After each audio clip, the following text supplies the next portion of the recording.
After more than 1 year since the last episode of Direct Appeal, we're back to discuss the recent media attention, to answer audience questions, and address potential tips sent in. We'll update you on what's next in Melanie's legal battle and what supporters of Melanie say they're doing to help. We might even sneak in a word about Season 2.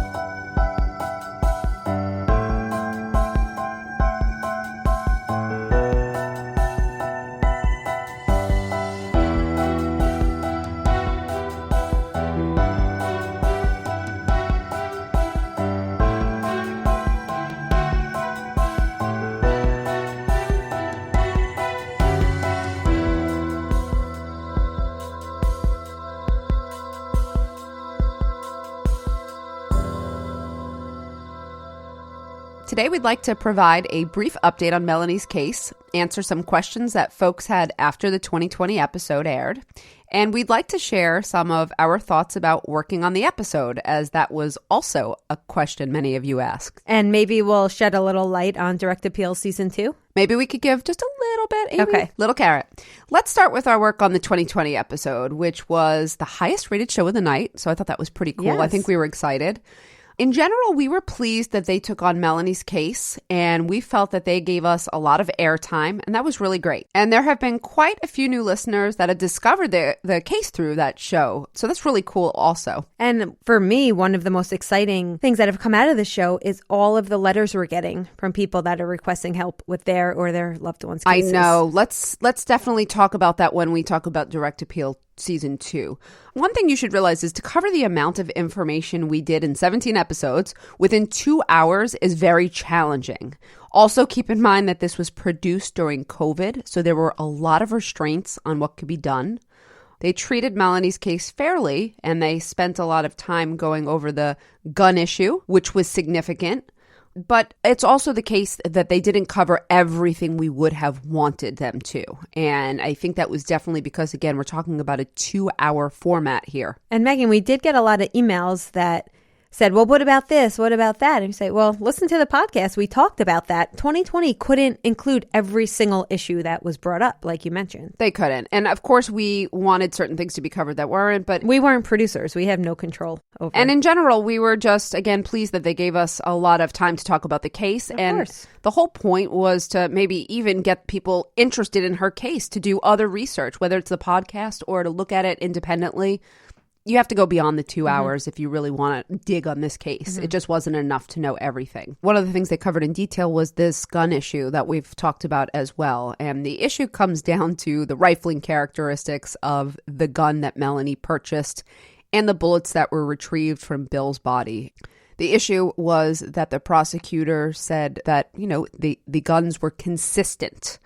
And Melanie said... Sorry, the bullet was consistent. The bullet was consistent with the lands and the grooves from Melanie's weapon. And Melanie's team kind of missed the mark at trial and never really got that issue. But later on, they would argue that, no, Melanie's gun had 5 lands and grooves, and the bullets retrieved from Bill's body were 6. And this would become a point of, their appeal. And the prosecutor would get the CEO from Taurus to state that, in fact, on the website, even though it said 5 lands and grooves, it could have been 5 or 6, that they were often used interchangeably.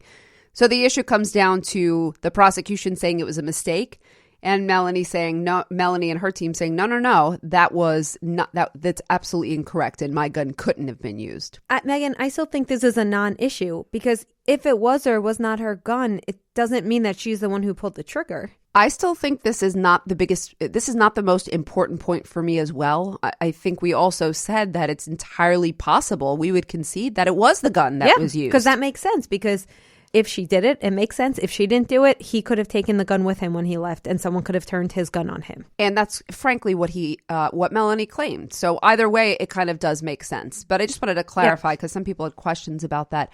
Second, on the gun issue, though, what I would like to say is one of the things that people didn't hear, and for people who have listened to our podcast, you already know this.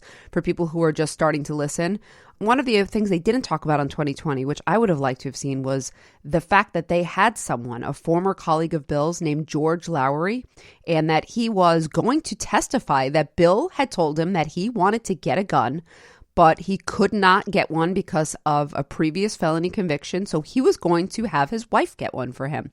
I think that was a miss. I would have liked to see them discuss that. Because it would have corroborated Melanie's story. It does corroborate it. And whether or not it means that she did it or did not do it, there is corroboration from someone who has no invested interest in her. In fact, he only knew Bill and was friendly with Bill. So why would this guy come forward? Yeah. I would have liked them to have covered that just because I think it also would have put the gun Well, issue. along with that, it would have been nice to hear from Dawn Zhu, or maybe of the existence of Dawn Zhu. As a reminder, this was the neighbor who stated that she remembered an argument around that time in the early morning hours between a couple with who she shared pretty much a common wall, but she heard an argument and she didn't hear any gunshots. Or a power saw. Heard nothing else. Heard an argument that would have been consistent with what Melanie said. I was going to say, not only does it corroborate Melanie's story, but what she heard is not as important as what she didn't hear. I think that's exactly the point. And I think that's the point Melanie's team would have made. And I would have liked to have heard a little bit of a discussion about that. There was no discussion of the large amounts of money unaccounted for that were going into and coming out of the McGuire's account. I think that's important. Some of it's never been traced. Where did it go? How did it come in? Well, I think that works on either side. That could implicate Melanie, because remember I said, could it have been a murder for hire? Who knows? But if we knew more about the coming and going of some of this money, I think it would help clear things up for a lot of people. Yeah, I think it could be, like you said, either way. We also discussed the internet searches a lot on the podcast and hope they would have covered those. And, possibility that they weren't conducted by Melanie, but maybe Bill. I think, in the end, we were not able to say. They didn't have a reconstruction of a user profile. Although when we reconstructed and looked at it, it was just as easily one or the other. And in fact, I think we found just slightly more searches that seemed to indicate that Bill was the one at the computer at those times. Or someone who was trying to appear to be Bill. Correct. And that was also a possibility that the prosecution had alleged. In the end, though, I just want to say we are very happy that 2020 covered this case. And they allowed us to play such a large role in telling the story. Mm-hmm. They were very respectful. Mm-hmm. I thought they were fair. Is Melanie happy with the way it was portrayed? And that's a great question. And Melanie was happy. She said it was a good start. She said, look, they didn't cover all the things I wanted to, but she did felt that they treated her fairly, treated her respectfully. And she felt like if this can draw attention to my case or have people look, listen to the podcast, then this was definitely worth it. So she was pleased, I'd say, with the outcome. Mm-hmm. Now, I'd like to get to some of your questions. We had a number of questions that had come in, and I don't know about you, Amy, but I have been furiously emailing people back and trying to answer everyone. Sometimes I get like a response that the emails don't go through. Sometimes, I don't know, maybe I've skipped one. Anyway, I've tried to take the most significant questions and the ones that came up the most. And I made a list here and I'm going to try to answer them for you. Please forgive me if I don't get to yours. You can always email me and I'll try to do my best. But be nice. Oh, that's right. Yes. People had asked what the reception was like. How was the show received? And we received a tremendous amount of mail. And I would like to say that most of it was positive. And thank you very much for that. Yes. And most of it, even when it wasn't necessarily positive, was constructive. Yes. But then there were a couple of very nasty emails that were sent. Amy and I are both used to constructive criticism. And look, I think you guys probably know that Amy and I didn't necessarily agree on the conclusion of Melanie's case, which also wasn't shown in 2020. Oh, that's interesting also. Yeah. While Amy did say that she thought it was a wrongful conviction, you did state that you thought that Melanie could be involved. Yeah. At the end of the day, I said if I was on that jury, I would not have been able to convict Melanie. That does not mean that I believe that she is innocent.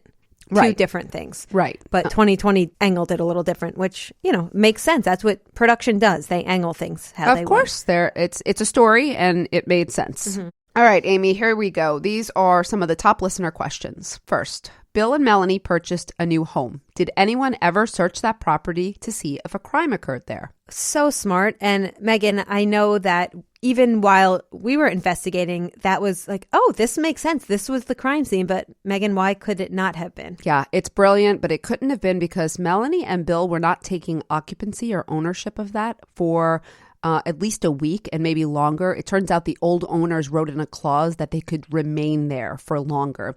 So there's absolutely no chance that Melanie or Bill accessed that house anytime before Bill went missing. So although they did have the closing on that day, they in fact did not get the keys and did not have access granted to the home. No, exactly. Mm-hmm. So that could not have been a crime scene, but that was a smart thought, right? Because people are going, we drove past that house. It's a big house. Yeah. It's remote. It's, it's Thank you for that feedback, because it was a really good thought. Smart question. Unfortunately, we know that could not, it absolutely could not have been a crime scene. Second question that I think we got the most is, did they ever look at Bill's EasyPass transponder, and what did those records show? Well, the answer is yes, they did look at it, and what they showed was nothing, no activity at all, because the EasyPass had clearly been taken down. And that could have been Bill, who didn't want anyone knowing where he was going, or it could have been Melanie, who didn't want anyone know where Bill's car was going. Absolutely true. Third question, was there any surveillance video of Bill in Atlantic City? This is a complicated one. The short answer is no. But the long answer is that where Bill's car was parked, there was surveillance video that apparently was just happened to be down or not working during the exact time when it would have showed us whether or not Bill got into his car or out of his car. I have always found that a little disconcerting. I'm sure it happens with surveillance video, but it was literally the exact time frame. The surveillance question also came up about the Chesapeake Bay Bridge, because we know that bridges have surveillance. The bridge does have surveillance, but they didn't start investigating and ask for that surveillance for at least 6 to 9 months later, and they retape after a certain time. Well, that's because a lot of times if you need surveillance videos, it needs to be like right away. Maybe the tapes wouldn't have even been available. Frankly, they didn't know where, because his remains were found in suitcases and in the water or whatnot. Did they come off of a bridge and someone dropped them down there? So it took them a while for their theory to It did take a while. So the surveillance was requested, late in the game, and therefore we really don't have much. The only thing we have is that grainy footage, but it's still footage that shows Melanie, if you remember, getting out of Bill's car. So that's when she said, I moved his car. Yep. That's all we have. Yep. And that one we've debated forever, whether or not it was realistic that she moved the cars. Yep. I can't tell you how many listeners wrote in on both sides saying that it was absolutely ridiculous story, and others saying it's absolutely true in a totally irrational relationship. I think a lot of people that wrote in, not necessarily that think Melanie is innocent, but saying, she was in this strained relationship. Right. I would have done that because I was in that type of relationship and I did crazier shit. So many people wrote, and I didn't know this was a thing, but several people wrote in saying, oh no, I did do that. I've moved my spouse's car just to mess with them. I'm like, who knew this was a thing? I didn't know it was a thing. But anyway, next question. I love this one because a couple people asked this. Has Melanie reached out to Kathleen Zellner? I mean, do you remember a long time ago, I said this on the show, what does Melanie need? I said she either needs new evidence or a confession or Kathleen Zellner. Yeah. But I think Kathleen Zellner only accepts clients who have overwhelming evidence of innocence, and I'm not sure that Melanie has that at this point. I think that's probably correct. And also she really likes DNA cases, correct? I think most people really like DNA cases. Yeah, I agree. Right? Yeah, well, they make it easier. So Melanie has not reached out to Kathleen Zellner as of now, but Melanie does have new counsel, and I'll just update you as to that at the end. Next question. Is Melanie in the appeals process? Because Amy Roebuck said she had run out of appeals, but in your podcast, you said that she was still in the appeals process. Great question. Yes.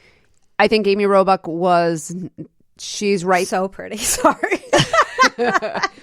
Amy Roebuck is correct that Melanie's out of appeals, but in the state system. So Melanie's appeals in the state system are done. She has now initiated her appeals in the federal system. So that's a yes and no answer. However, if I understand it correctly, and sorry if I'm jumping ahead here, there is something she could still do at the state level. She can get back in the courts. She can somehow. I don't know if there's a limitation, but it used to be that it was, I guess, with newly discovered evidence. So I don't think there's a limitation, because if someone finds a videotape that shows someone else doing it, there's no statute of limitations on. I'm not sure about the legal maneuvering, but she could technically at some point get back into the state courts. For now, she's in the federal courts. Okay.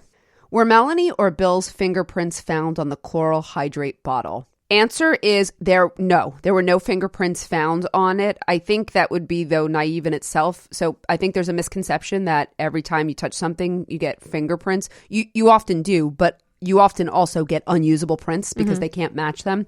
So it was Bill's car, so his prints would be on there. If her prints were on there, you could argue that there's another reason why her prints could have been on there also. I think the argument is that shouldn't his have been on there? If it was in his car and it's in his glove box and he is the one who got it, why would but whoever killed him could have just wiped the prints off, whether it be Melanie or someone else. And the wiping off would take his prints off as well. That's true. I think that might have been the listener point, though. I don't think they think that doesn't look good. Someone's fingerprint should be on there. And Gotcha. Someone cleaned it off. Right. I think that was a great question, by the way. Thank you for that one. So it could obviously be that someone wiped it, or it could be that they were not usable prints, which happens more than you think. Okay, let's see. Next question. Have you considered that Bill took his luggage with him, and this turned out to be a convenient way for the killer to dispose of his remains? Absolutely. We talk about that all the time. The garbage bags, the suitcases, the gun. What a convenient thing for a murderer, right? Everything he has, everything it might have literally been that unfortunate for Bill that this was, the convenience for someone who murdered him. Or it could have nothing to do with his murder at all. Exactly.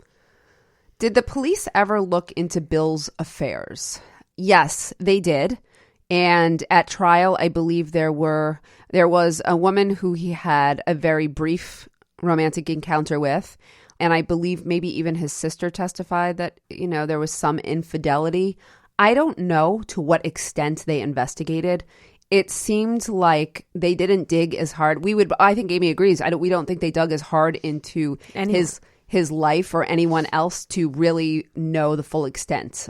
So yes, they did, but how far in they went, I don't think far enough, to be honest. But that's just my opinion. Next question. And I would love to hear from an investigator on the case who can tell us. That always would have been great. Is that something else we should acknowledge? Because although we've talked about it, we still received some mail about we didn't reach out to anyone on the other side. But I know. Megan, that one episode you actually listed off. I believe it was the last episode or second to last. You listed off every single person you contacted. And it was like close to 30, if I'm not mistaken. I had between 25 and 30 And we're talking about people on the prosecution side. Every one of those people were on the prosecution side.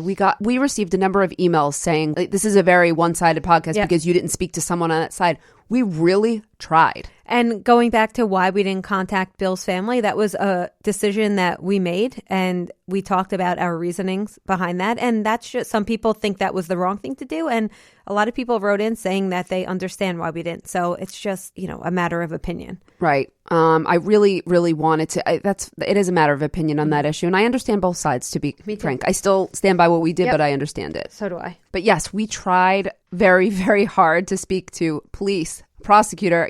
I invited Patty to come on the show. Interestingly, Patty said she wasn't interested in doing any more press on this case. Well, I mean, maybe that you could say that was at the time, but then right after she also went on Forensic Files and went on Dateline. So perhaps she just wasn't interested in a forum that was, more about, Melanie's story and verifying that. Maybe this just wasn't right for her. Yeah. Regardless, Patty, prosecutor, other prosecutors, police, anyone is still welcome to come on the show. We can have plenty of follow-up bonus episodes if we Okay. hear from more people. Did Melanie ever take a polygraph test? Yes, she did, and she passed it. But that is not admissible in court. And the reason it's not admissible is because It's not reliable. It's not reliable. Or you could say, for the people who think that polygraphs are a good indicator, you could say that she passed a polygraph. The police often use polygraphs as a starting point, even if they're not admissible, to help them direct a way to or, towards. Melanie's lawyer, so Joe Tacopino, motioned the court to get this admitted. I don't think he ever thought it would get admitted, but I think he wanted people to know that Melanie took a polygraph. And the only reason he would motion to admit it is if she passed. And the prosecution didn't want to admit it, so it probably didn't get admitted. Right. So that was really it on that. Yeah. Thank you again for the questions. I hope we've answered them, and keep them coming if you still, if there's still information you'd like on the case. There was something, listeners have been writing in with information, and, one listener wrote in with something regarding Bill's body being frozen. And I wanted to read this because this was a question that I thought was important that seemed to be unanswered. And this was, whether or not, Patty Precioso said that Melanie likely then had to freeze Bill's body. And the medical examiner said, well, you wouldn't be able to tell if that was the case or not. And Melanie, especially, and even with her background, said, no, there are changes to the skin. You would absolutely be able to tell. And so we got an email from someone, and I just want to read this. Someone who's been in the field and who's done research on this, on actual freezing and thawing cryogenics. And this is the quote that I'd like to read. I did a research paper on this about 25 years ago. From what I understand, the biggest crux with cryogenics, freezing people, organs, tissue for reanimation or use in the future, is that water in the cells, if frozen too quickly, will develop jagged crystals that will puncture individual cells from the inside out. The key is to prevent these crystals from forming in tissue cells. However, ice crystals also appear when tissue is thawed. This directly refutes the coroner's statement that it is impossible to tell if a body has been frozen or not. I looked at the research attached or the papers attached. This seems very credible. I also have to agree. I think that, I mean, not that, we have our degree here in this type of science, but I also thought it sounded strange. I thought that you would be able to see changes to the skin. Yeah. And I think based on the research that I looked into, and thank you for this tip, I think you would have seen evidence of cellular change. We never thought that was a really strong theory anyway. No, neither of us did. And I think that this kind of puts that to bed for me. Finally, where does Melanie go now? Where is she? People want to know. A lot of people have written in, asking about her time, asking about, again, where she is in the process. So she is in the appeals process. And following the podcast, Melanie was offered new representation from some local attorneys who decided to take on her case pro bono.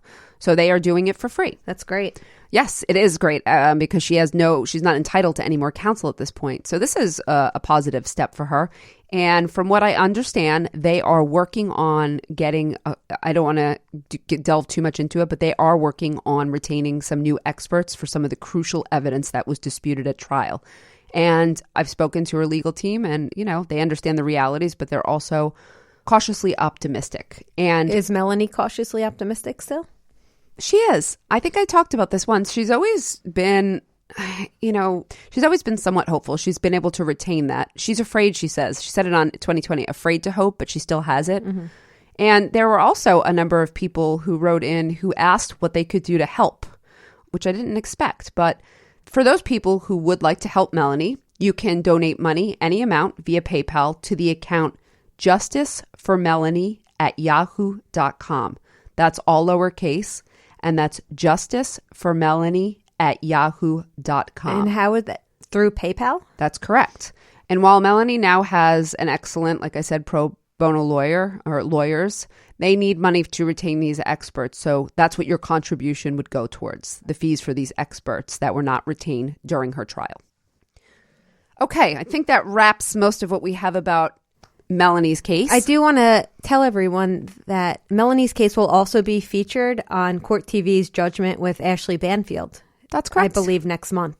So more to come on that. That's correct. And Amy, you did the interview for that. I did. It was a good experience? It was wonderful to work with people at Court TV. I look forward to seeing the final product. Megan, now that we're done talking about Melanie's case, can we talk a little bit about what's possible for season 2 of Direct Appeal? I think we can, Amy. We'd like to say that because of 2020, we have received a lot of emails from individuals who are claiming innocence and family members who claim that they have an innocent loved one in prison. Right. Asking for our assistance. Which breaks my heart because we're a team of 3 and it's really hard to process this all. So if you have written us, I hope at this point you've at least received an email response saying, hang on, we're trying, right? But I do want to say that, we appreciate that and feel a tremendous obligation to, help people who are seeking help. Again, Amy, we're a team of 3, so we can only take one case on at a time. Yeah. And we all have full-time jobs. This is really just a passion project that we're doing here. But we are vetting cases right now. We are. And, for us, it's really important, obviously, that someone has a claim of actual innocence, and that they're available to participate. Because I believe it's really important for listeners to hear from the individual, such as how we heard from Melanie. So I think for us, it's important that it's crucial that any case we take on has someone who's willing to talk and has an official claim of actual innocence. And, I don't know if you agree, Megan, but I would like to have a case also that has some plausible alternate theories. I don't want to spoil alert anything, but actually some of the cases that we're vetting right now do have possible. Well, that's why I say that, because I find those cases very attractive, because it gives you hope that maybe there's a way we can solve. I think you're right. I think it would be fair to say, too, that we have narrowed down. We have a lot of criteria we have to go through because of the fact that we are just a team of 3. But we have significantly narrowed down, and I think we'll be making a decision very soon. And even though we're moving on to season 2, as things develop in Melanie's case, we will absolutely be continuing to post content on season 1 as well. Yes, please stay tuned. Like Amy said, there's going to be some shows on television, and there will be updates on Melanie's case, and we will continue to post those updates and continue to answer all of your emails and your questions. In the meantime, you can support us by leaving a review, telling your friends, or checking us out on Women in Crime. Yes. Okay. Thank you so much, Amy. Good to see you. And thanks, everyone, for listening or joining us on this update episode. Thank you. And continue writing in if you have additional questions, theories, comments.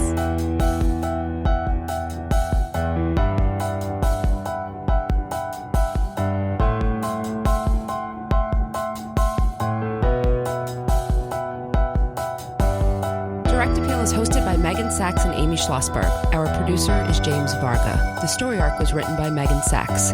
Music and underscored by Desert Media. Recorded, mixed, and edited by Justin Crowell at JC Studios. Special thanks to Alan Tuckerman, whose work was integral to this production. To view photos, evidence, and engage with other listeners, visit directappealpodcast.com and follow us on Instagram, Facebook, and Twitter.